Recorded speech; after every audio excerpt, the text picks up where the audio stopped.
Hello, everyone. My name is Gina Jackson. I am Western Shoshone from Northern Nevada, from the Tomoke Band. I'm with the National American Indian Court Judges Association, and I serve as the program director. I'm so happy to be here today and introduce some wonderful speakers on sharing a webinar on planning a healing to wellness court, vision and inspiration to get started. So our first speaker, and actually the lead speaker, is Lauren Van Schilfgaard. Lauren serves as a tribal law specialist for the Tribal Law and Policy Institute, and she provides technical assistance to tribal courts, including healing to wellness courts, as well as researching and legal and policy issues related to tribal governance and sovereignty. Lauren graduated from UCLA School of Law and focused her studies on tribal and federal Indian law. We also have with us two tribal court judges who have experience and a wealth of knowledge in developing tribal healing to wellness courts. And we're really lucky to have them today because they're going to be sharing specific examples, words of wisdom, reflections, and insights into the whole process as they have developed their own courts, and also will serve as a resource to answer specific questions you may have. First, we have Judge Carrie Garrow, who's the Chief Judge of St. Regis Mohawk Tribal Court. She previously served as a visiting assistant professor at Syracuse University College of Law, as well as the Syracuse University's Native Studies program as well. She received her undergraduate degree from Dartmouth College and law degree from Stanford, as well as a master's degree in public policy from the Kennedy School of Government at Harvard. Next, we have Judge J. Pedro. Judge Pedro is a member of the Gila River Indian community and serves as the Children's Court Judge for Gila River Indian Community Court. He is a member of the Pima tribe and has been sitting as a Children's Court Judge for the past 25 years. Judge Pedro began operating a juvenile drug court in 2000, so he has a wealth of experience in working with juvenile drug courts. So welcome, and thank you everyone for joining the call, and I'll hand it over to Lauren. Thank you, Gina. Good afternoon, everyone. Good morning to our friends in Alaska. I'm Lauren. As Gina said, I'm with the Tribal Law and Policy Institute, and I'm here to help us guide through figuring out how we can possibly start planning a healing to wellness court. This webinar is intended to overview a lot of the big steps that we want you to consider as you lay out your plan strategy and identify some key topics that we want to make sure that you touch on. A good portion of this webinar, I'm just going to be identifying resources that I think will be really helpful for your planning process. So with that, we will dive right in. Here are some resources. I'm with the Tribal Law and Policy Institute, and we offer a free training and technical assistance program for all tribes interested in starting a healing to wellness court. As part of that, we have a publication series. All of these links are live, so if you want to just click on any of these links, you're free to do so at any point. You also will note that you have a version of this PowerPoint in the materials section to the right of your screen, and so you also have all of the links available in there. So if I skip past a slide and you weren't able to click on a link, don't worry, you have all of these available in that PDF. So these are just helpful resources in our publication series. I particularly want to point you to the key components. We have done a separate webinar just a few weeks ago on the key components and the drug court standards.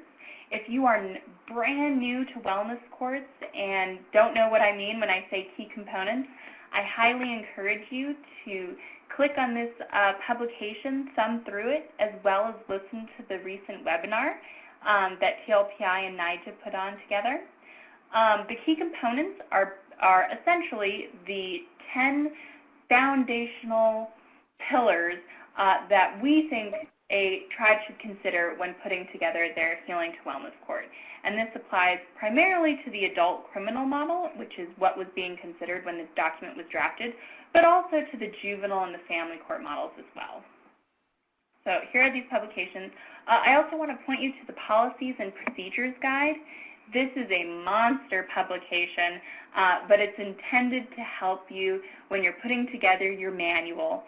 The reason it's so big is because we wanted to pull together lots of different examples from operational manuals. So for each section, you might see 3, 4, 5 different tribal examples, all relatively saying the same kind of thing, but that way you can see it in 5 different ways. That's why it's so big and scary.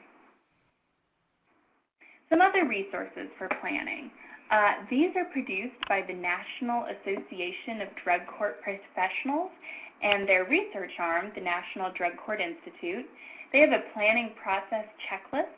I encourage you to check this out because it's a really short, about 5-page document of different things that you should consider and that we're all going to touch on as we go through this webinar, but that's a really helpful document. A much more thorough document is their Drug Court Judicial Bench Book. As it sounds, this is geared towards judges, but it's really useful for everyone on the team. And in that Judicial Bench Book, they include a chapter on this very topic, planning a drug court. I found that to be really helpful.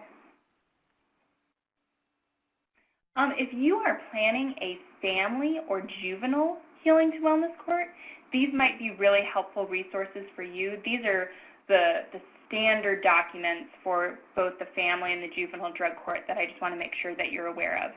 All of these documents are intended for a state audience, not necessarily a tribal audience. Nevertheless, I have found them to be incredibly helpful. The first document is intended for family drug courts. The middle document is brand new guidelines that OJJDP has just come out with.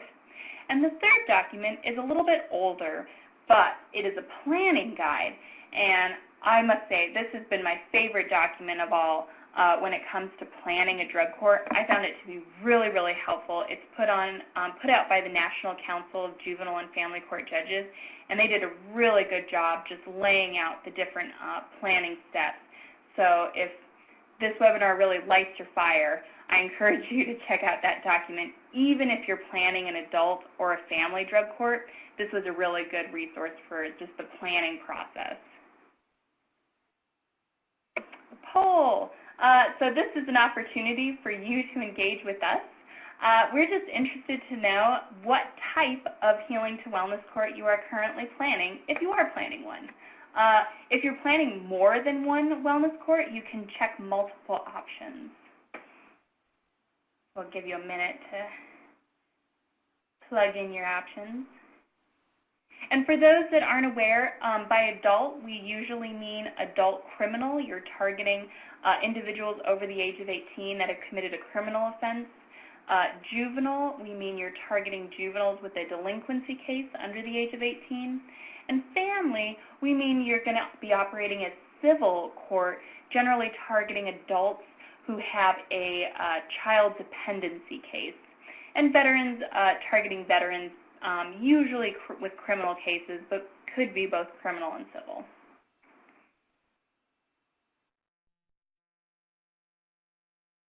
Okay, looks like we've put in, we'll give you 10 more seconds. Oh, saw 2 more slip in there. Okay, 3, 2, 1. We'll end the poll. Okay, it looks like we have quite a few planning a family Healing to Wellness Court. That's so interesting. We at the Tribal Law and Policy Institute, we provide individualized technical assistance as well as these resources. And we've been going to a lot of family wellness courts recently. So I'm really, really interested that so many are planning a family. I'll be very interested to hear about your experiences. And as always, we're available if we can help at all. So thank you. Okay, so now we're going to dive into a couple towards the process a little bit of what we think should be involved in the planning process. So first, we want to touch on the governance structure. This is a term that is new to my vocabulary. I wasn't very familiar with it until this last year, but working with Children and Family Futures, who provide technical assistance for family drug courts, they utilize this a lot, and I've really come to appreciate it. We really want to encourage tribes, especially when they're starting, but at any point in their Healing to Wellness court, to consider having a steering committee. That is the yellow bar right there. A lot of times teams get really focused on the very bottom of the pyramid, the core team, but it's so critical to have a group of individuals that's dedicated just to the court, not just to the participants. So I'll move on real quick just to give so I put a yellow circle here. On this pyramid, they have an oversight committee and a steering committee. I highlight that because I haven't found it to be terribly relevant for tribes. For real big bureaucracies like the state of California, you might need multiple layers of oversight for your Healing to Wellness court. But for most tribes, even big tribes, I've found that this hasn't necessarily been the case. So by core team, we mean the individuals who are going to be interacting with the participant on a daily basis. This is our case manager, our probation officers, certainly the judge and the attorneys, and certainly the treatment provider, the individuals that are going to be physically in the same room as the participant week to week. The steering committee is usually the individuals, here I'm going to advance the next slide so you can see these definitions, are usually the core team members, senior managers. These are the individuals such as the head of the prosecutor's office or the head of behavioral health. Usually the judge serves both as the core team member judge as well as on the steering committee. But by steering committee, we mean the individuals who have the authority to designate an agency member to participate on the wellness court, to sign memorandums of understanding, and generally commit resources. So the oversight committee, which I found to be less relevant for tribes, but I put in here just in case it's relevant for you, is the even higher top officials who don't encompass the senior managers. So for very, very large agencies, this might mean someone such as the person in charge of the entire hospital that oversees behavioral health, or someone like that. Generally, I think that tribes are able to effectively collapse the oversight committee and the steering committee together. But for our purposes here today, the takeaway is the importance of having a committee that's dedicated to meeting just about the wellness court. As you will come to learn once your wellness court is operational, it's incredibly easy to get bogged down into the day-to-day drama of our participants. We want to help them so much, but we often get sucked into their lives. And so things like readdressing our policies and procedures or looking at our MOU, our Memorandum of Understanding, often gets neglected. But with the steering committee, who meet maybe 4 times a year, maybe monthly, it's their job to look at those documents, to look at the health of the wellness court.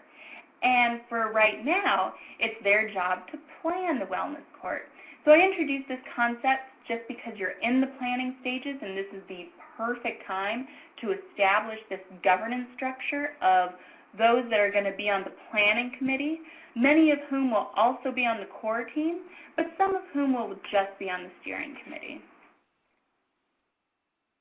Oh, I had some more slides on our steering committee. So some points I've already made. The steering committee has the authority to make decisions on behalf of their agencies. They have the authority to commit their agency, whether it's time, money, or both.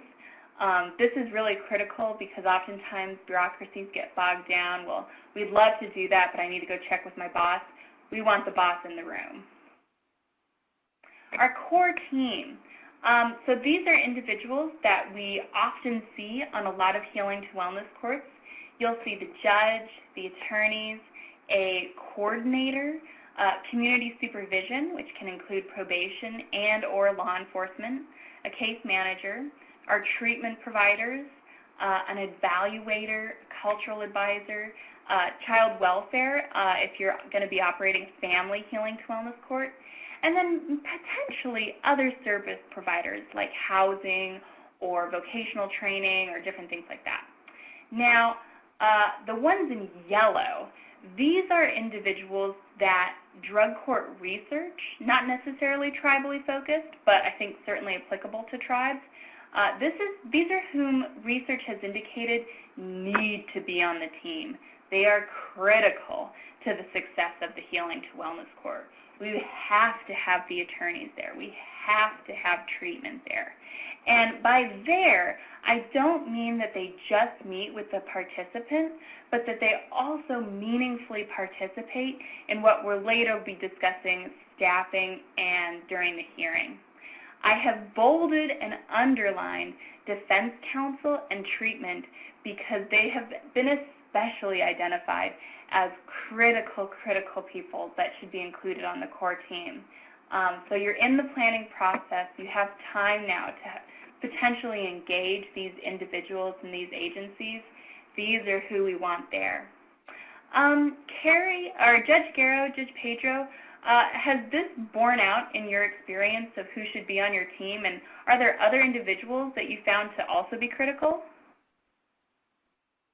This is Judge Garrow. I'll jump in. And can I just kind of throw in something a little different, Lauren? You know, when you mention the word governance structure, and I'm actually, the reason I'm thinking about this is because I'm doing a presentation at a conference that Lauren will talk about later, is I think part of in thinking about your governance structure when you're planning is make sure you look at your codes, you know, to see how your healing to wellness court will fit in. But getting back to who should be on the team, who should be on the other levels, I've always encouraged, we do not have a steering committee. I've always encouraged other places, especially when the core team seems a little unwieldy. You know, there could be just a lot of people attending, you know, a lot of supervisors plus the case managers. And so, you know, ideally the supervisors, like Lauren said, would be, you know, more on the steering committee. You know, my rule of thumb, having, you know, done a lot of different site visits is, you know, if you have too many people, this is not a scientific measure, but if you have too many people that won't fit around your big conference table, then you might want to, you know, step back and think about, you know, and it's good that you have that many people that want to be on your team, but really think about, you know, does that person need to be there every week, or maybe you're going to meet every other week? Or can they just contribute, because you want to keep that commitment, you don't want to lose that. Can they just, you know, come every quarter? Because keep in mind, you know, you have confidentiality issues, especially those of us who are in small communities. You know, do you need everybody? You know, a lot of your other service providers like housing, vocational training, you know, I always think about, you know, are those resources that our coordinator can reach out to and help, or your case manager help participants, you know, deal with their housing? And does that person really need to be at the table? Can we get the job done without forcing them to come to a meeting every week? But truly it's up to you as your team. So our team is interesting in that I actually have 2 supervisors on my team, but that works super well. They come in, you know, every time prepared with what their people are doing on the ground with reports from their counselors. We have the supervisors from mental health and our substance abuse program, and you know, they're always super prepared. They've talked to their people, and so they can report on each individual, and so that works super well. And then they're also there, you know, to kind of make their commitment. So we haven't really found the need to kind of split up. But anyways, those are just some of my thoughts. Thanks, Judge Garrow. I have another poll for you. You're listening to this webinar, and I wonder which role will you ultimately represent on your Healing to Wellness Court, if any of these. I'll give you a moment to input your role. I also just want to make a plug for the coordinator. I think a lot of times the coordinator is considered a luxurious position for a Healing to Wellness Court. There often isn't an agency that can donate a coordinator so much, so they're usually their own standalone position or part of the court, but they are another critical component to a wellness court. And so in the planning process, if you don't already have an identified coordinator, I really encourage you to consider what that individual might look like.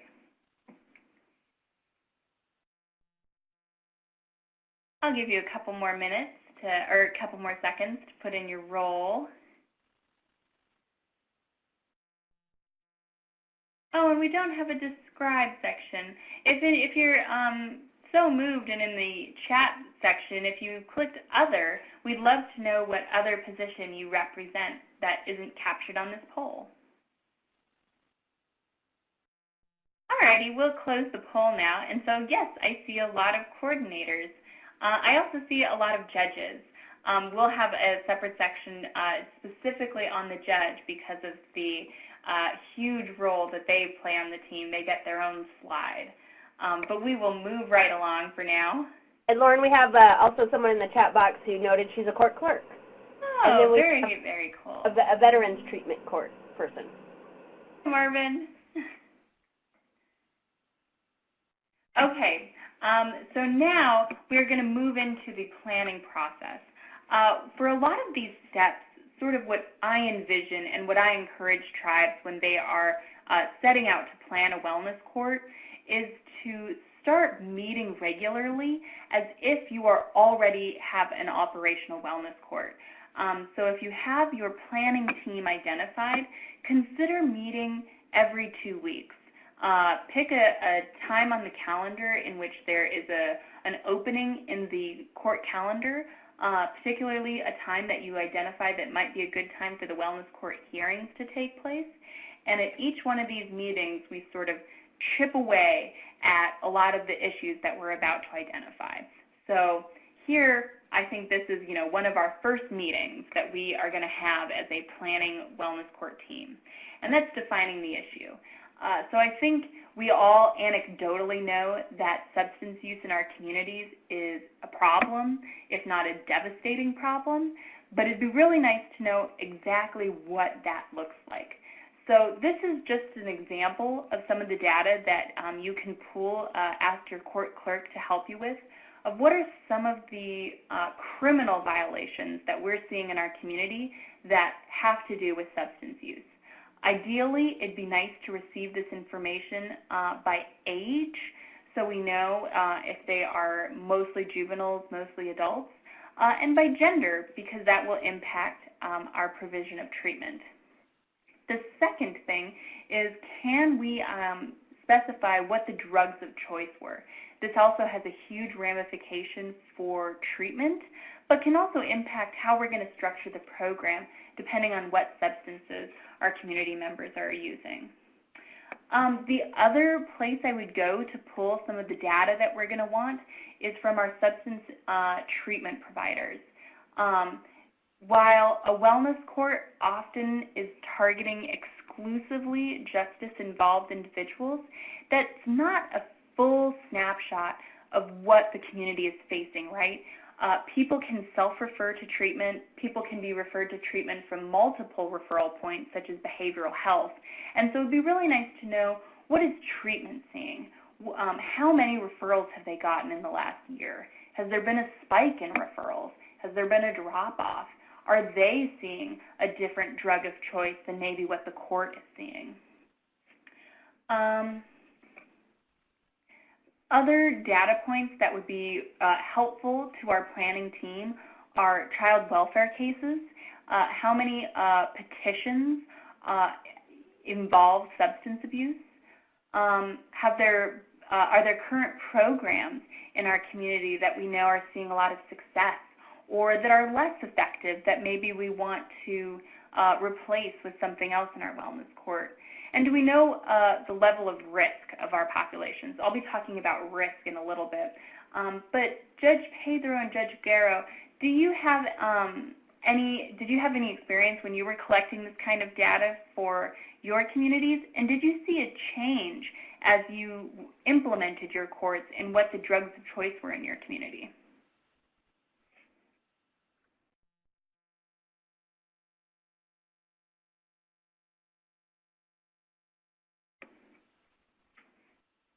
So this is Judge Garo. I'll just jump in real quick.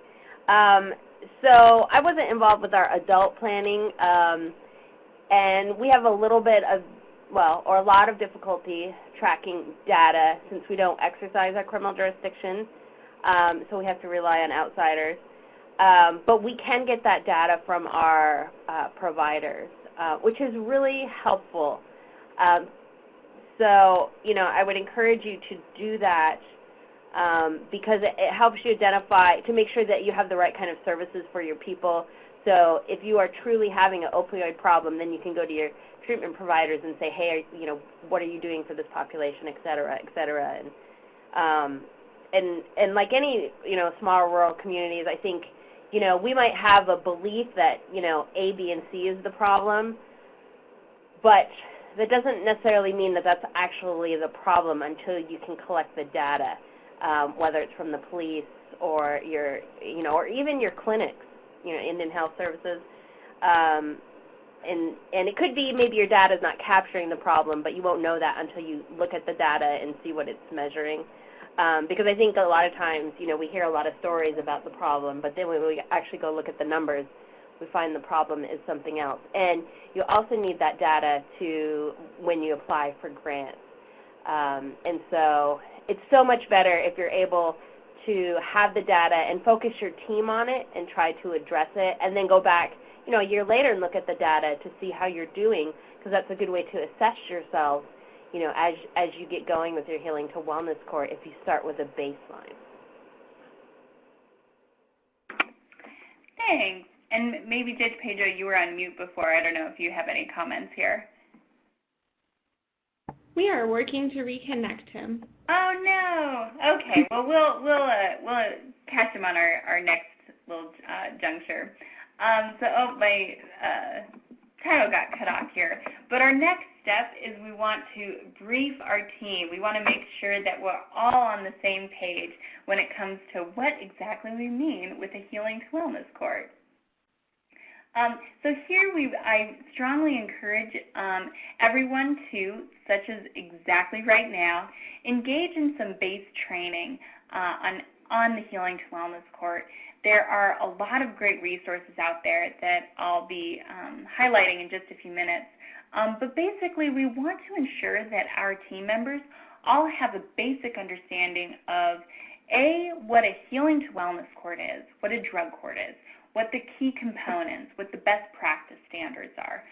So we all have the same vocabulary when we're talking about what it is that we're planning, but also so that we have some background information on addiction generally, on child development generally if we're going to be targeting juveniles, on family cohesiveness if we're going to be working with families, and then different aspects of the treatment process, particularly for those court-involved professionals who maybe have less experience working with addiction or treatment. So I want to highlight a couple resources out there that these are all available for free. So as I mentioned, we have a webinar series of which this is a part. This is available on wellnesscourts.org, put on by the Tribal Law and Policy Institute. And all of our webinars have been recorded and are free to you at any time. I always have the best of intentions to go back and listen to webinars, but maybe I don't always follow through with that all the time. So I encourage you as a team that maybe for one of your bi-weekly meetings, you dedicate that time to all listening to a webinar together, and that way you can ensure that you all listen to it together. Or maybe you send a link out to everybody, and when you verified that all of your team members have listened to it, you as a team get a prize. Maybe you get a pizza party or something like that. But webinars are a great resource to get training. There's certainly a second place to attending a training together in person. Trainings like we will be hosting a training next month in September, the Tribal Healing to Wellness Court Enhancement Training. The National Association of Drug Court Professionals holds a national drug court training every year. It's a very big, popular training. There's a lot of great resources there. If you and your team have the financial capacity to travel to a training, I think that is the best to possibly do. But webinars are a great second place, particularly because you can listen to them at any time. Another great resource is treatmentcourts.org. This is hosted by the Center for Court Innovation, another technical assistance partner of ours. All free. You need to create a login, so it might look scary, like they're going to ask for credit card information. They don't. They just want you to log in so that they can track your progress. This has lots of great resources, including on addiction and pharmacology. They also have resources specific to healing to wellness courts, which is brand new. So this is just a screenshot I took of their wellness court lessons that they have, and you'll notice a familiar Judge Garrow on there. Some more resources. This is hosted by American University, their National Drug Court Resource Center. They have some archived webinars. This is, again, another snapshot here. They also have lots of other resources, including documents pulled from other courts. So when you're developing, say, your policies and procedures or your forms, they have lots of stuff that you can copy and paste from. For family drug courts, the Children and Family Futures is a technical assistance provider for family drug courts, and they've got a lot of great resources, including some modules that they've identified as great base knowledge for those that are planning, so I highly encourage to check out these. And finally, for juvenile drug courts, the National Council of Juvenile and Family Court Judges has a webinar series just for juvenile drug courts. So there are lots of great resources out there. So this is a screenshot that I grabbed from the Little Traverse Bay Band of Ozawa Indians. They operate an adult healing to wellness court, and they've posted all of their wellness court materials on their judicial website. So if you just Google Little Traverse Bay Band and go to their tribal website, you'll find all of their wellness court materials. But I wanted to snapshot this because this is a document that they have included in their participant materials. So they give this to all of their new participants in their Healing to Wellness Court, and they use this to describe what it is they're trying to do with their wellness court by comparing it to the adversarial or due process court, as they call it. I won't go through it, but I found this to just be a really unique and creative way of explaining what a healing to wellness court is, and the fact that they've included it in their materials, I think is a really neat way to ingrain their own take on the model in their court. Okay, some other background material that you might want to consider.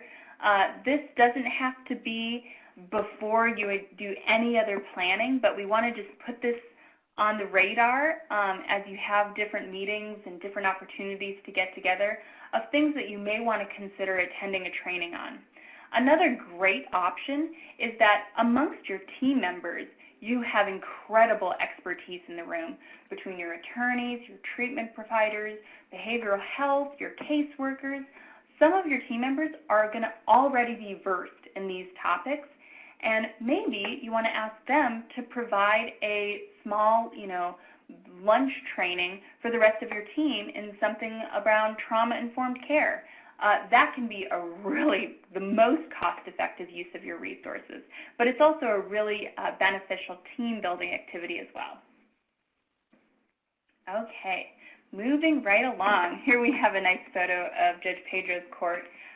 We encourage you to visit a healing to wellness court. There's nothing like envisioning what it is you're going to be doing, like seeing it in action. There is no wrong healing to wellness court to visit. I would encourage you to visit whoever is nearby and willing to host you. However, there are designations. The National Association of Drug Court Professionals has identified mentor courts. These are courts that they've identified as really exemplifying the key components of a drug court. And as that, they encourage different courts to specifically seek out mentor courts for visiting. And they've identified the Pueblo of Laguna as a mentor court, which is one of the first tribal drug courts to get that designation. I know numerous courts have already visited Laguna and had a lot of success there, so I'll give a plug for Laguna. But I think any court, state or tribal, that's near you, that's in operation, is going to be a really great place to visit, if only in addition to visiting a mentor court, because they're going to be a great partner for moving on to the future. This is a document taken from the National Council's planning guide, and they just had some, it's just a page when you're visiting a court of some things that you may want to look out for when you're taking notes. So I thought that was a useful resource that I wanted to highlight for you. Okay, moving right along. Team charter. This is a step that is also relatively new to my vocabulary, but as we have been visiting more and more wellness courts, I have come to learn the benefit of having a team charter from the outset. So by team charter, I mean some ground rules. Coming together as a collaborative is no easy feat. Working as a team is hard, but it's especially hard when we have different people from different backgrounds and different professional responsibilities coming together and working as a team. It's all the more hard working with participants who are facing some pretty devastating barriers in their life. Conflict is going to be an inevitability, and it's our assets as a team that we have different backgrounds to come together and work through some of those barriers with our participants, but that doesn't mean there won't be tension along the way. And having a team charter or just some methods for how we're going to deal with some of those conflicts from the outset have proven really beneficial for teams. Judge Garrow, Judge Pedro, do you have any experience with having these sort of ground rules or just other insight on how you have addressed conflict within your own team? Hello, this is Judge Pedro. Can you hear me now? We can, yes. Good. Thank you. When we began our juvenile drug court, we didn't have a team charter, but we identified as a MOU, Memorandum of Understanding.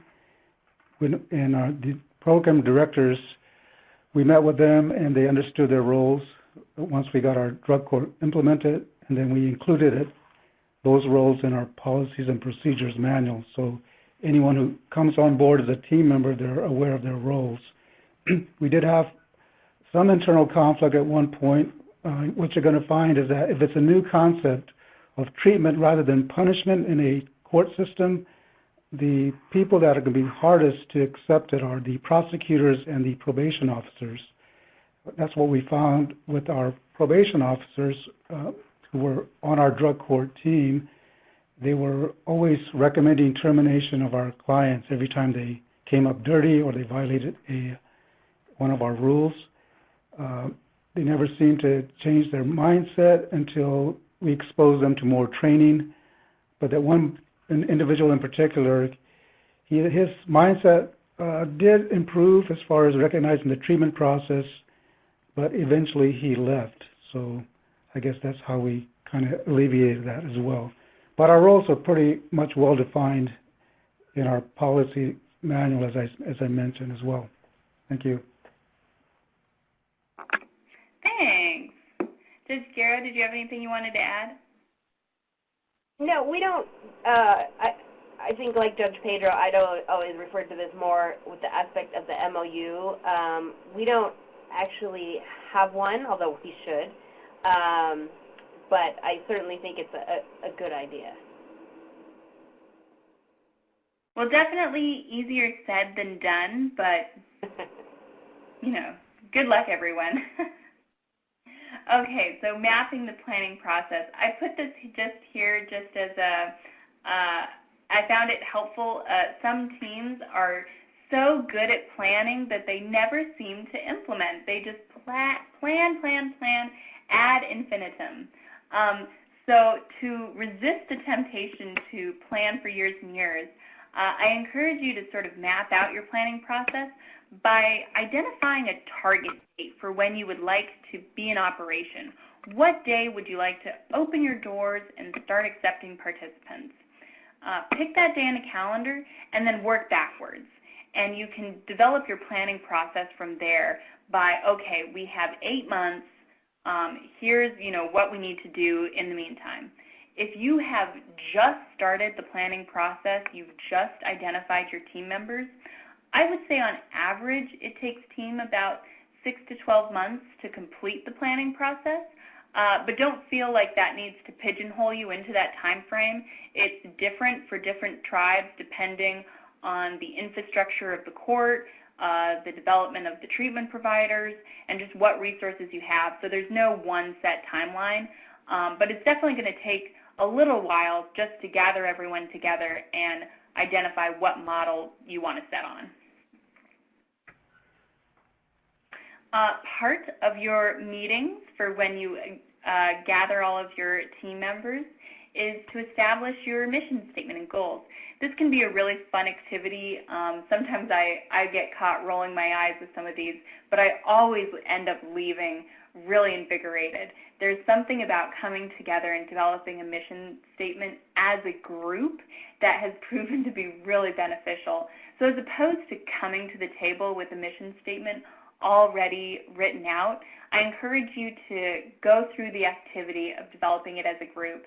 A facilitator can be really helpful in this process, but often I've seen, 1 hour, we come together, decide what our mission statement is going to be, and it's proven incredibly beneficial for the long term. These are just some questions that can help guide through that facilitated activity. And here's an example of a mission statement. The mission is to reduce crime and drug use through therapeutic interventions and intensive judicial supervision of adults, thereby improving family functioning and community safety. The truth is, most of the tribal mission statements I see have a little bit more color and flavor. They usually invoke the importance of culture and tradition in their healing to wellness court, maybe have a tribal name in there, but this is a perfectly beautiful mission statement to sort of just set the tone.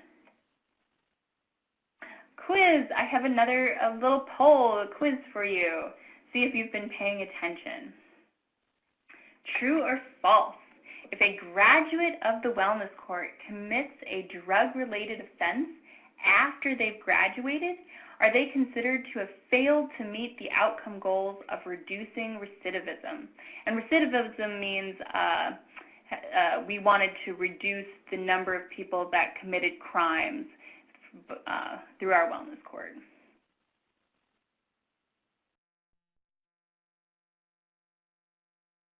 Give you a couple more seconds.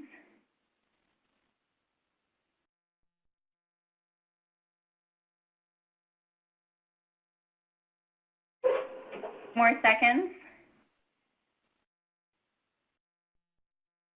3, 2, 1. Okay, we'll close the poll. Okay, overwhelming for false. Yeah, I would say this was a trick question. Certainly, if someone recommits or commits a crime after graduating, I think that they have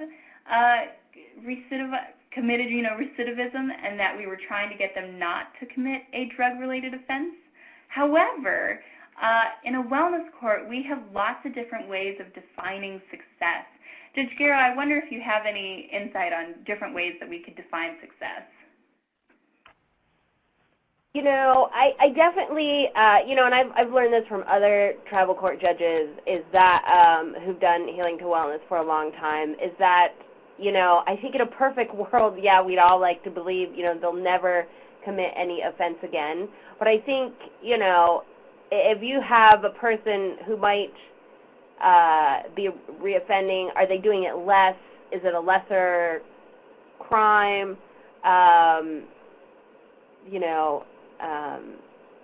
Perhaps it's an issue that you weren't able to address in your Healing to Wellness court. I do think you just sort of have to rethink, and it's not just the standard, oh, they're never going to reoffend again. Maybe now they're able to keep a job where, unfortunately maybe they picked up another DUI on the weekend, but at least now they're able to function. And so I think that's something to think about. Yeah, exactly. Maybe they have better coping mechanisms for when they were arrested the second time. Right. But generally, we would like to avoid even the second arrest. So my two truths, you're technically right. But my 14 falses, I think the spirit of what we're going for is that, no, we don't draw a bright line between success and failure. So good job, everyone. Okay, so now we're getting into the nuts and bolts of what we should be doing as we plan our Healing to Wellness court. So there's not necessarily a right order here. When we talk about the tribal key components, we often have them as a circle because there's not an obvious beginning and end point. They're all really critical. So this order that I'm going to present them in doesn't have to be in stone. It can be in whatever order comes more naturally to your team, but here's one way to look at it. Target population and eligibility criteria.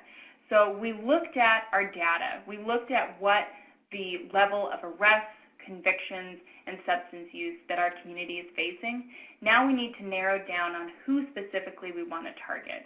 So our target population is both, male, female. Is it going to be criminal, civil? Are we going to target certain ages, certain situations, certain drugs of choice? For example, I'm working with a community that is facing a real epidemic of newborns that are testing positive. So they're facing, their mothers have used while they were in the womb. So they specifically want to target mothers in their population. That's a really specific target population. And then eligibility criteria is a little bit different than our target population, but this is how we are going to legally allow individuals into our wellness court. We often describe this as sort of a flow gate. If you have identified your target population, but for whatever reason, the trickle of eligible individuals for your wellness court is really small. You're only getting 1 or 2 referrals a quarter, so you're only serving maybe 2 or 3 participants. Not very many at all. You have a much bigger capacity to serve individuals. Well, then maybe you want to widen your eligibility so that more people can be eligible. A great example of this is that the old drug court eligibility criteria recommendation was that a criminal offense had to involve substances in some way. Someone had to get picked up for possession of a drug. But later, it was determined, lots of people have a substance use disorder, but maybe they were arrested for robbing a house or breaking into a car or some other offense that was fueling their addiction. They were robbing a car in order to buy drugs, but they weren't necessarily caught with drugs on hand by the arresting officer. So we're going to widen our eligibility for just crimes generally, so long as that individual has an identified substance use disorder. One note here with the funding restrictions, a big example of this is under the Department of Justice. The Bureau of Justice Assistance offers grant funding for Healing to Wellness courts. However, they restrict those funds so that a court cannot serve violent offenders. They have a definition of what they mean by violent offender. It generally is a crime involving a weapon or an intent to cause severe bodily harm. It doesn't mean that your drug court can't serve violent offenders. It's just that you can't use those grant dollars to do so. So it's possible that you could bifurcate your funding, but it's just something to be aware of when you start applying for grant funds. So as I mentioned, with the eligibility criteria, we often see this as a gateway, the level of crime. Other things that you may want to consider are a criminal background, not just what was the triggering offense, but do they have a violent criminal history otherwise, such as severe sexual abuse or child abuse. You may or may not want to include that in your eligibility criteria. Residency. Most drug courts, I would say, have a residency requirement just because the nature of the wellness court is that we need you to be able to attend treatment every week. So we need you to be located here in order for us to do so. Mental health, it's generally considered a best practice to serve those who have mental health disorders in tandem with their substance use disorders. But you can only do what you can do. If your community simply does not have the capacity to serve those with mental health issues, then you shouldn't have them on your team because you don't have the capacity to serve them. But if you do, there's lots of great research out there. Lots of drug courts have had a lot of success working with mental health issues as well as with substance use disorders. And then probation and parole status, I'd say most wellness courts operate as some sort of a probation, a condition of probation, but just certain things to consider legally, which will be a good review with your attorneys about who can be on your wellness court depending on their legal status. Okay, quiz. Looking back to that former participant, we had a participant, they graduated from the wellness court and then they re-offended. They committed another crime that was related to their addiction. Should we readmit them to the wellness court?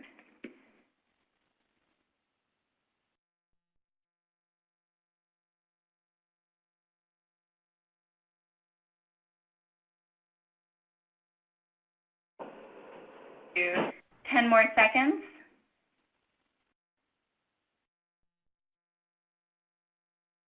Okay, we have a pretty overwhelming yes. Judge Pedro, do you have any opinion or insight? Should we readmit someone who has already graduated from the wellness court back into our wellness court? I would recommend yes, because we have, with our juvenile drug court, we felt that when they were in our court, they had this tremendous amount of support, and I think that once they left the court, they were lacking that, and of course with juveniles, they're still developing, and I think they need more guidance, so we elected to let a few former participants back into our program. Yeah, great. I think we're all on the same page here. I think it's pretty antiquated now for a wellness court to restrict eligibility to one and done. And in fact, I think some have had real success with readmitting. And the more that we learn about addiction, the more we know that relapse is a part of recovery. And so it's not crazy that someone might commit a new offense because of their addiction, because we know that relapse is going to be a part of that process. So as much as we can support them during their relapse, the better the overall outcome will be. Okay, court models. We need to decide as a team what court model we want to do. I have just a couple different options for both the criminal and the civil side. This is a discussion that is going to have to happen with your team, and it's going to just depend on a lot of different factors, both what kind of incentives you want to provide, but also where your attorneys stand. Specifically on like the criminal side, pre-plea versus post-plea. Pre-plea means, we're going to admit our participants before they have to say guilty or not guilty, and so it's a real incentive to participate in wellness court, because if you successfully graduate, you could have your case just dismissed as if it never were there. The disadvantage is that if they don't successfully graduate, it can be really burdensome on the justice system to try and prosecute a case that is now potentially 8 months old. Witnesses are no longer available, evidence is stagnant, some of those concerns. On the family side, there are two primary models, one the integrated and one the parallel. This is in reference to the correlation between the wellness court case and the underlying child welfare case. In some courts, the cases are kept separate, and so this is what's known as the parallel model, is that both cases proceed along simultaneously, but often with different judges. And in some courts, the cases are consolidated so that the child welfare case becomes the wellness court case, and this is called integrated, and often the same judge oversees both cases. So these are just some different options. Judge Guerra, I don't know if you have any insight on how your court went about determining what type of model that it would be using for either its criminal or family wellness court. So our court's a little unusual because we're not exercising criminal jurisdiction, and we also don't have a family code. That we take our participants for adult criminal come from the town, which is off, from the county court, and we also for family. So it's part of the probation. For our adult criminal, typically all of them are on probation, and it's a term of the probation. Sometimes it can be straight. It just from day one was a term of their probation. Every once in a while, we'll get someone as a who's had their probation revoked, and they'll send them to us. When our Healing to Wellness, our adult court originally started, I think if I remember correctly, they did some pre-plea, and that was just for us. It was a little bit harder because they were on supervised release, which isn't technically quite probation, and it just was a little more difficult to sort of get them to do stuff because they weren't on probation. And I'm just probably more of a fan of doing it as part of sentencing, just because of issues that might arise. If you do it pre-plea, and they're in Healing to Wellness for a year, evidence could be lost, people forget. It's harder to go to trial. And if you do, if they enter a plea, you can always make it part of your Healing to Wellness court that they can withdraw their plea. If you want to do that, you don't have to. It could just be that they're getting a reduced sentence. It's really up to you, and it can depend on the person as well. We're obviously a parallel family court. We have no say. Well, they'll listen to, the county judge will listen to us, as a recommendation. But, we don't have any jurisdiction over, when and exactly when they get their children back. I personally, think a parallel, integrated court actually works better. You can have a little bit more say. There's always the concern maybe the judge knows too much, so you have to be careful about that, about being biased. But anyways, that's my experience. Thanks. I'm going to move to our right along things just to consider once you pick your model, about how logistically you're going to go about implementing that, specifically the legal screening. Where in the process is that legal screening going to take place? Oftentimes it's a coordinated effort between the attorneys and the coordinator, but there's lots of different ways to conduct the legal screening, and there's also lots of different ways to conduct a referral.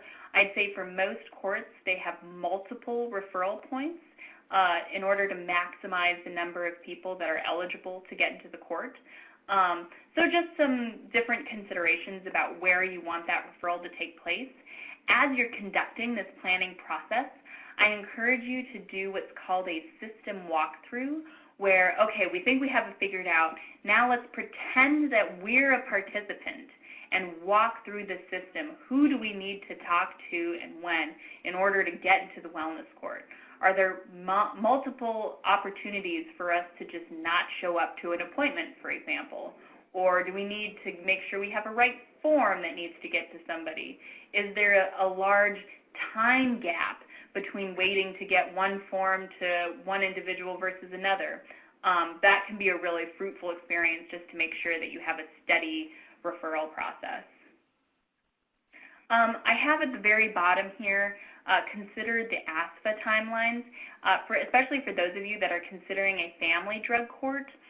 Consider, depending on if you have Title IV-E or Title IV-B money or just generally use the ASFA timelines, there's a concern that once a petition is filed, the clock starts ticking on the need to have a permanency plan within 15 months after a child has been removed. And so this often requires a hearing for termination of parental rights or some other permanent guardianship, customary adoption type thing. And so you have a limited time for when, or a perceived limited time for when you can work with the participant.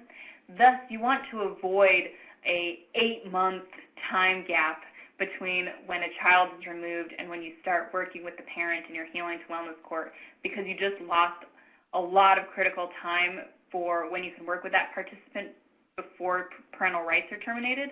But also, we know that the sooner that we engage parents and any participant in treatment, the better. So any time gap is not good, but it can be especially impacted by our timelines for child welfare cases. Okay, clinical screening and assessment. I mentioned in some previous slides that with our eligibility, it's now considered a good practice to have a wide legal eligibility for what sort of underlying crime or case petition gets an individual eligible for the wellness court. And that's because we're really not concerned with what the criminal offense is. We're mostly concerned with, do they have a substance use disorder? Do they in fact have an addiction that the wellness court can help address? And the way that we determine that is by conducting the clinical screening and assessment. So this is going to be a really critical point for you as the planning team to determine who and where are going to conduct these screenings. Best practices call for an evidence-based tool.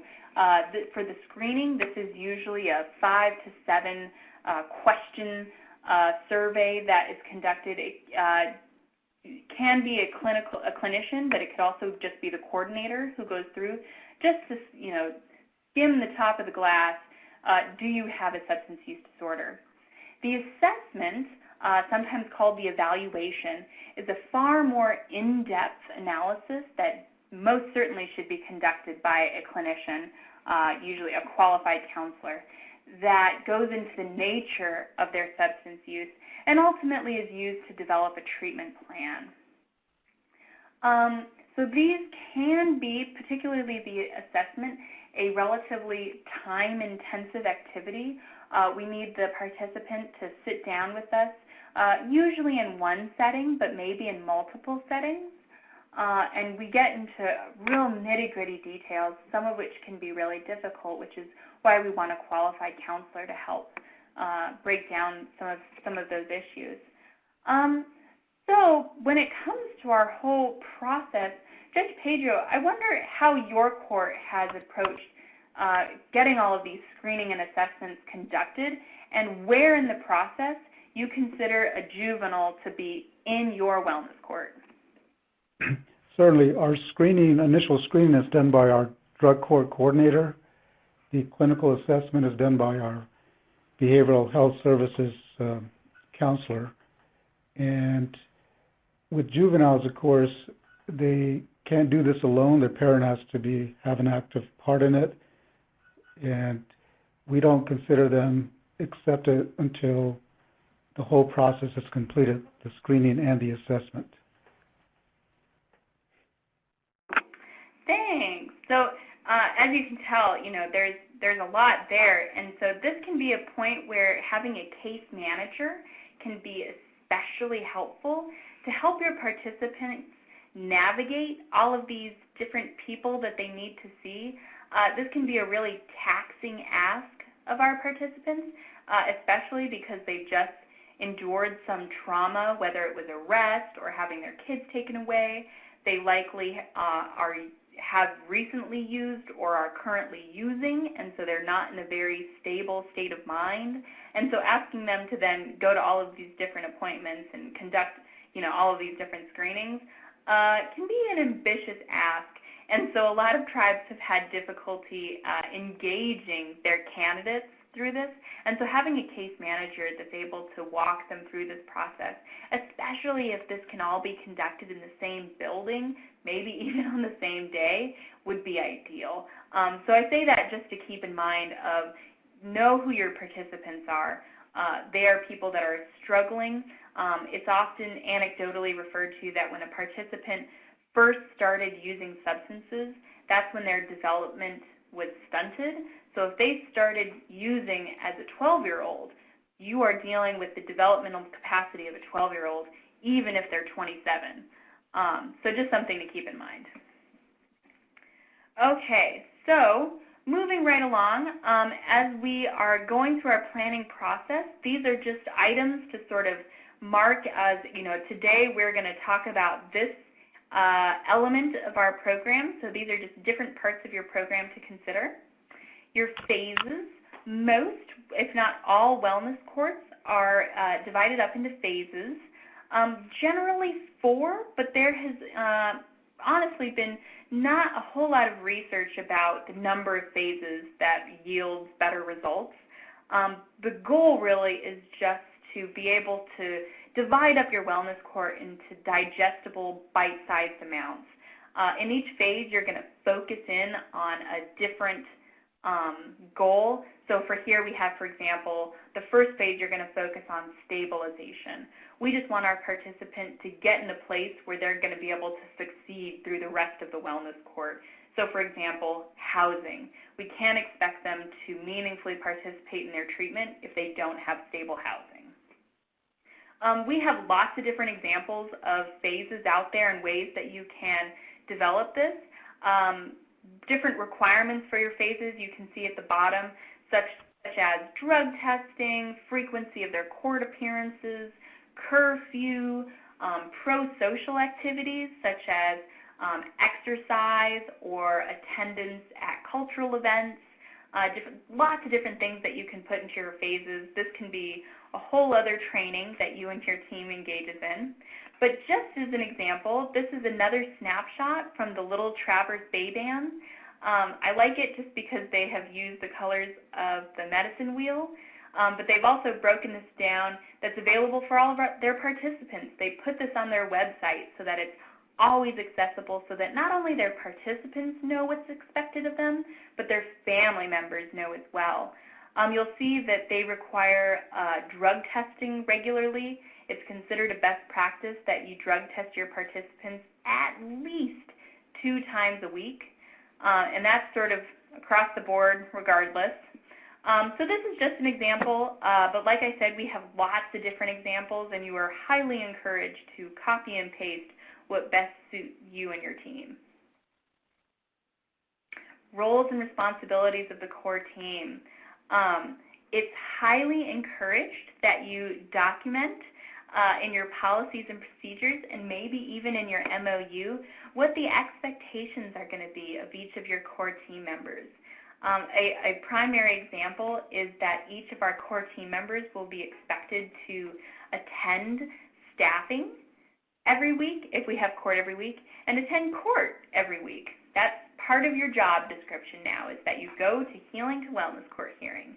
As part of attendance means that you also share the weekly update of information. This is especially relevant for our treatment providers, our case managers, our probation officers, and any other team members who are having frequent interaction with the participants, so that we can just get an update as a team. How was the participants' week?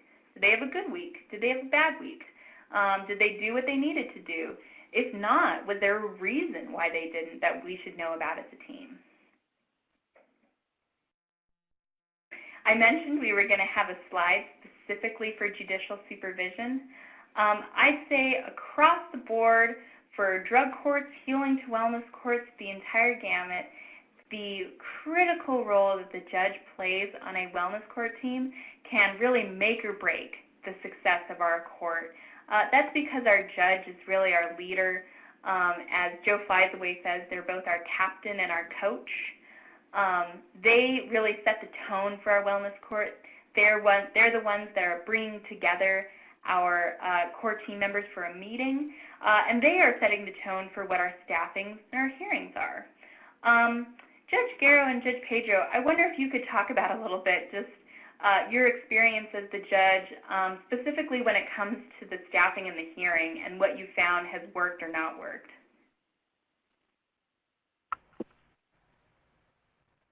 Judge Pedro, maybe you want to go first? Sure. Yes, we found that we picked Fridays as our staffing and hearing days because of course, our participants are school age, and we picked the time of 5 p.m. for our hearings. Our staffings are at 2:30 p.m. every Friday. We found this worked best for all of us. And as far as the court process, when the participants are brought before me, of course, you learn that your role is more supportive rather than punitive. You build that rapport with them. You see a big difference in them when they come the first time to court and when they come maybe 4 weeks later, because you develop a comfort zone with them. So you try to portray to them that you're there to help them through the program and complete the program. So it's just some things that I've learned throughout this whole process. Thank you. Thanks. Judge Garrow? So in our hearing, our staffings are right before our hearings, which are on Thursday morning. We've only had an issue with one participant who had a job, but he had a flexible schedule, and we essentially told them, you need to be here and work it out with your job, and he did. For our hearings, I tend to be very open-ended. I always ask the participants to tell me how their week went, which has helped me to learn a lot about them, and then I ask follow-up questions, and I'm often then also reminded by my team to make sure, especially from our treatment providers, ask them about their meetings, how they're going, how are things with their sponsors. And I always, and every team can do it differently. I generally tend to ask my team if there's anything they want to share with the participants. Sometimes I forget, but my team's really great. They'll just raise their hand and remind me.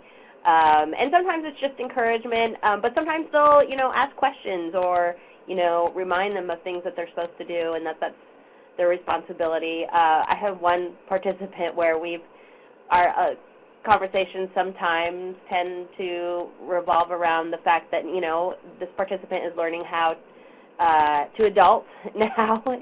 We call it adulting, and keep track of appointments and, not forget them and, make adult-like decisions, now that the participant is sober. And so we often spend some time talking about that. So we definitely, spend quite a bit of time chatting with our participants during the hearing.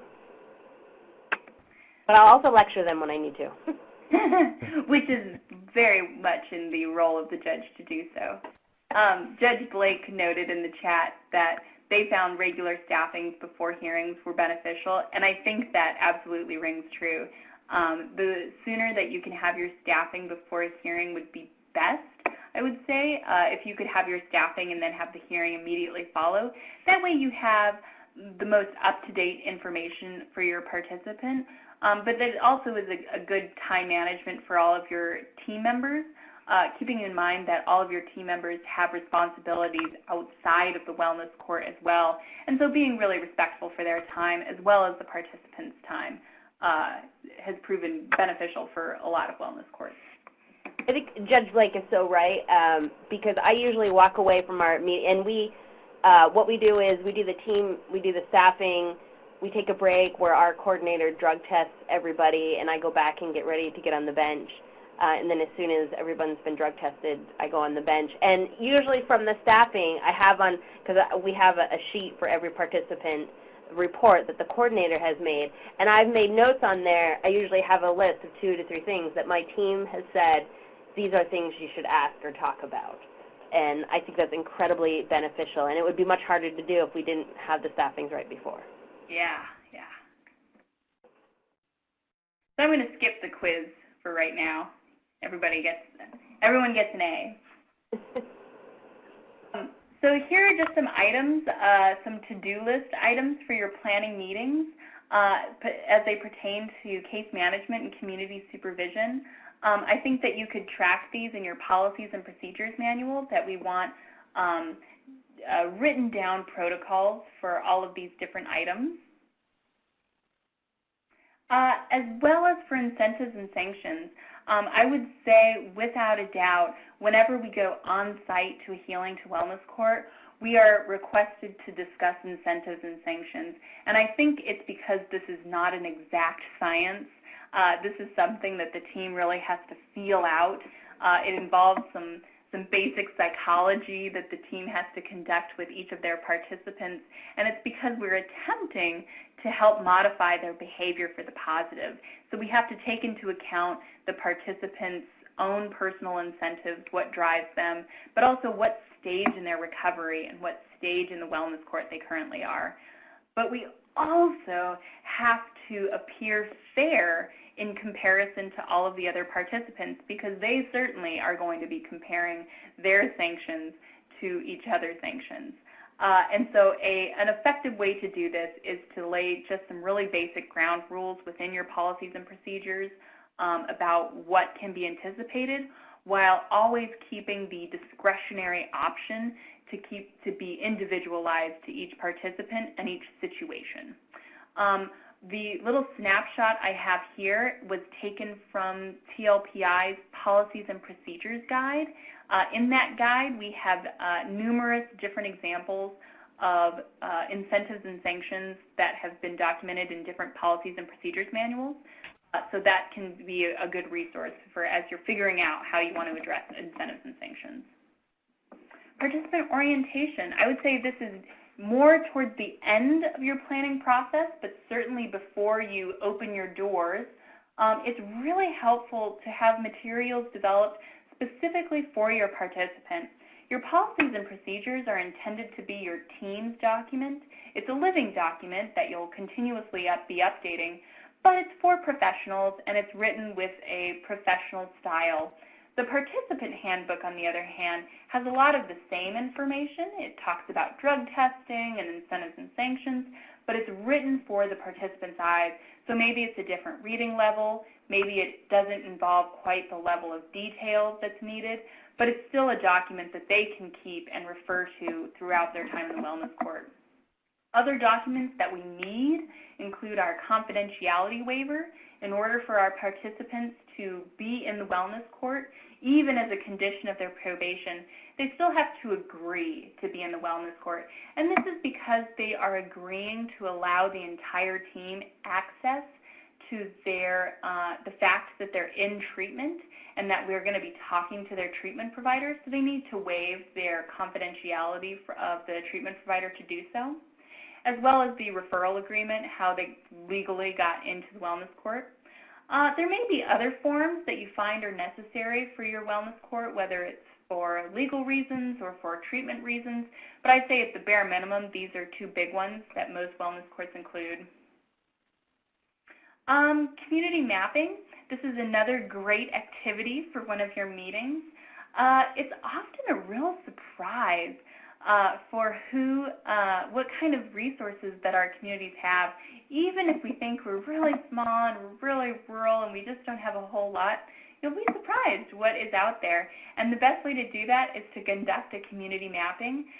This might be a meeting then that you invite some of your steering committee members or even individuals that are just allies of the wellness court at the education department, the health department, community members that you know are just really in tune with what's going on. Have them come to the meeting and we can just brainstorm about different things that are out there, whether or not they may be particularly relevant for our wellness court participants. Finally, our treatment services and resources. We need to know exactly what kind of services that we can be providing our participants. This is just a real basic snapshot of what is considered the continuum of treatment, particularly for my court-involved people that are less familiar with treatment. The big two are considered outpatient and inpatient. Intensive outpatient is usually 3 to 5 days a week, and it's probable that for a lot of our wellness court participants that are facing pretty severe addiction, that their treatment plan is going to include some kind of intensive outpatient treatment. And so I think that is what we want to anticipate when we're building our phases. Here's just a list of different types of evidence-based treatments that a lot of wellness courts have had real success with. Particularly, I want to highlight motivational interviewing, this motivational enhancement therapy. That's proven incredibly beneficial, as well as there is new buzzwords around medication-assisted treatment. This is particularly applicable for those communities facing opioid addiction, but also potentially severe alcohol addiction. Medication-assisted treatment has proven really helpful with those, but it'll be important to have a physician that maybe ideally is a member of your team, but at least is available for consulting if you have team members that are using medication-assisted treatment or MAT. Other service providers we may want to consider as part of our wellness court requirements include sexual abuse. It's probable that a lot of our participants have faced trauma in some form or another. Sometimes their physical health has been neglected for quite a while, if not years. Those may be issues that we want to help our participants address, as well as their mental health. Okay, I have a quiz to help wrap us up. True or false? HIPAA and the federal confidentiality rules prevent treatment providers from sharing the details of a participant's treatment session with the rest of the team. Is our treatment provider prevented from sharing the details of their session with the rest of the team? So this is your last quiz, your last opportunity to show off. It's a tough one.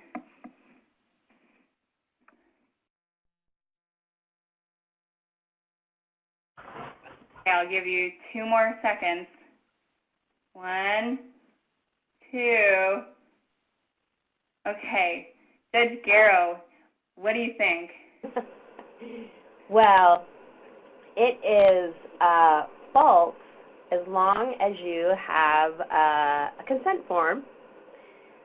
And even though I've done like some of you probably sat through them, hour and a half long presentations on consent and these laws, the bottom line is as long as the participant consents, you can share the information.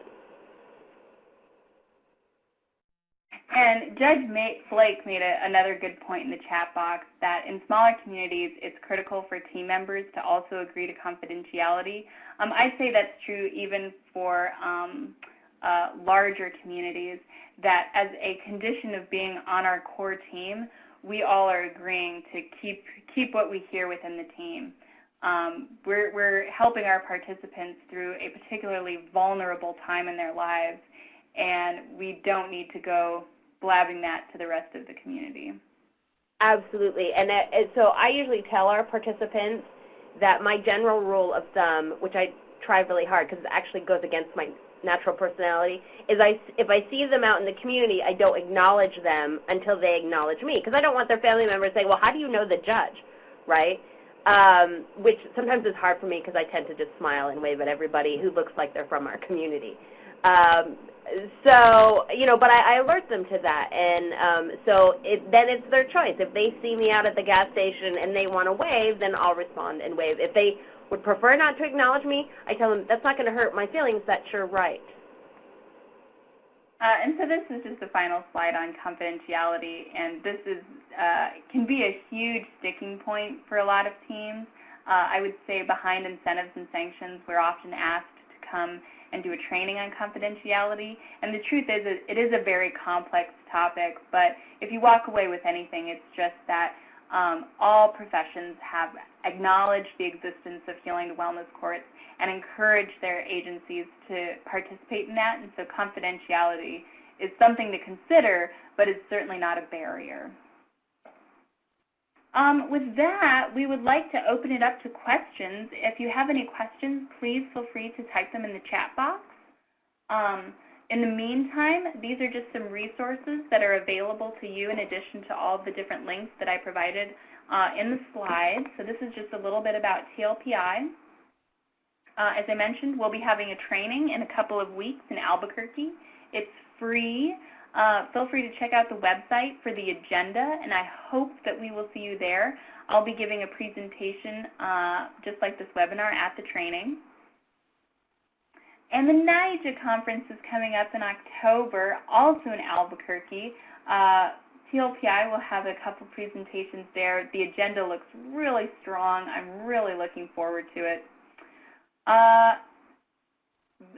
Judge Blake, TA site visits during our planning setup phase. Yes. So as a technical assistance provider, TLPI, we have a grant from the Bureau of Justice Assistance to provide technical assistance to you for free. And that can certainly be during your planning phase while you're not yet operational. We have provided numerous on-sites to tribes that are in the planning phase. I encourage you to at least have your core team identified and some of these initial meetings set up, but it is really relevant to have an on-site set up, 2 dedicated days that we as a team are going to sit together, and we can come as technical assistance providers, provide some of this training that I alluded to on these different topics, help facilitate discussions about your system walkthrough, developing your phases, different things like that. That can be really beneficial for a team just to get the ball rolling and helping mapping out your planning process. We can also come after you're in operation, observe your court hearings and staffings and provide recommendations. Our technical assistance is intended to be helpful to you, so we try and individualize that to whatever you and your court need. Oh, look at that. NIJA also provides training and technical assistance. Gina, I don't know if you're there, but if you want to comment on this. Sure. And Marvin, I can definitely get you a flyer on our TA. Yeah, absolutely. So NIJA is also a training and technical assistance provider, and we work closely with our partners, with TLPI being one of them, but areas under CTAS, Program Area 3, Program Area 7, and also TICLA. But we also provide technical assistance to anybody who asks, and again, working very closely with our partners, finding the best way to serve tribal communities across the nation. You can make requests directly through the website or contact us by email. That also works.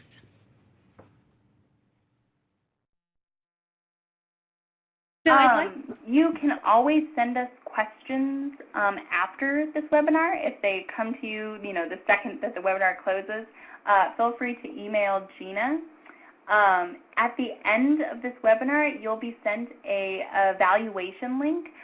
Please, please, please fill out the evaluation. It's very short, but it's incredibly helpful to us to better design webinars that suit you and your needs, but it also helps with our funding requirements as well. And unless we have any other questions, I would just like to sincerely thank Judge Garrow and Judge Pedro for joining us and sharing their experience. It's so incredibly insightful, and you are definitely masters of this profession, and I'm really honored to have had you both here. And thank you, everyone. Thank you, Lauren. And we appreciate your sharing your insights and wisdom. And thank you all for joining this webinar. We'll be sending out information on the next one coming up next month. Thank you. Have a great day, everyone.